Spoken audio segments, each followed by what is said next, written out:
Teil on kindlasti olemas kusagil konto mingi sotsiaalvõrgus? Tegelikult ei olegi. Mitte kusagil? Ei ole. Facebooki, Instagrami, Twitterit või midagi. Aga miks tohiks küsida? Just selliste isikuandmete pärast. Ei taha, et nad tekiks. Et ei usalda, jah? Ei.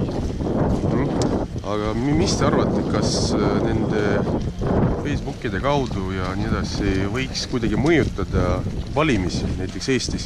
Loomulikult võib. Kindlasti saabki mõjutada väga hästi.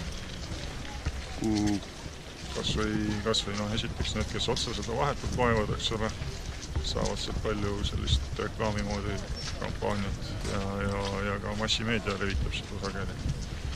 Kellel mingisugune mõtteavaldus, kuskil mingi säuts on tehtud, levitatakse seda rohkem ja rohkem edasi. Igaühe enda otsus. Mõned jätavad selle täiesti avalikuks, mõned ei taha midagi varjata. Eks ta kuni pangaandmetele ligi ei saa, see niimoodi on igaühe enda otsus, kui palju nad oma eraelu tahavad avaldada. Või julgevad sellega riskida.